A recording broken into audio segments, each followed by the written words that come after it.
А задумывались ли вы когда-нибудь, каким образом женская мудрость прошлого смогла окрасить самую душу восточной литературы? Ассаламу алейкум, мои родные! Сегодня я приглашаю вас отправиться в удивительное путешествие по страницам истории, где каждая строчка дышит жизнью, а каждое слово рассказывает правдивую историю о влиянии женской культуры на литературное наследие Средней Азии. Представьте себе древние залы медресе в городах Самарканде и Бухаре, где в теплых лучах масляных ламп тихо переговаривались дамы, чей голос и мудрость вдохновляли великих поэтов и мыслителей. Именно в те времена, когда процветала персидская поэзия, женщины не только сохраняли древние сказания, но и сами творили стихи, воспевая любовь, честь и духовное совершенство.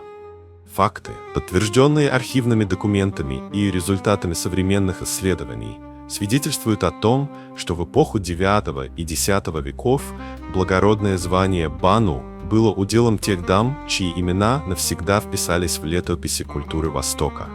В одной из древних рукописей, обнаруженной в самаркандских архивах, записаны имена женщин, чьи творения были переданы из поколения в поколение. Эти рукописи, датируемые IX веком, содержат не только поэтические строки, но и свидетельство того, что женщины являлись активными участницами литературной жизни. Они собирались в уютных уголках домов, обсуждали новые стихи и делились идеями, которые затем вдохновляли писцов и поэтов целых столетий.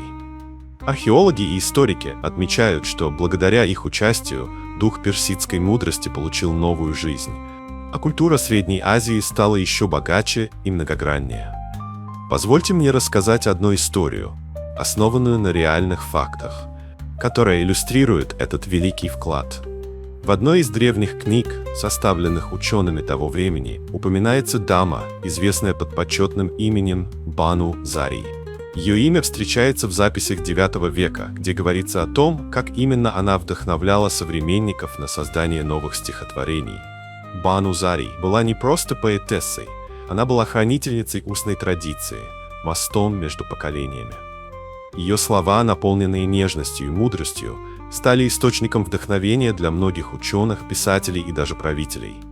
Историки, изучающие рукописи, находят в ее стихах отражение истинных ценностей – любви к родине, уважения к предкам и веры в светлое будущее. В течение последующих веков, несмотря на все испытания времени, творчество таких женщин продолжало жить в сердцах людей. Рукописи, где были записаны их стихи, передавались от одного поколения к другому, обогащая литературное наследие региона. Факты говорят нам, что именно благодаря этим женщинам в культурах Средней Азии сохранился глубокий духовный стержень, который и сегодня учит нас ценить красоту слова, силу традиций и вечное стремление к мудрости. Дорогие мои, эта история не просто рассказ о прошлом, это напоминание о том, что женская культура всегда была и остается мощным источником вдохновения и перемен.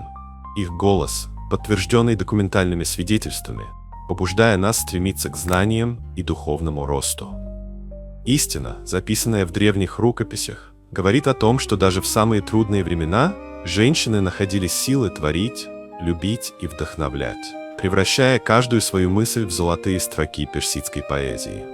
Давайте же помнить и чтить этот бесценный вклад наших предков. Поддержите наш канал, поставьте лайк, подпишитесь и оставьте свой отзыв.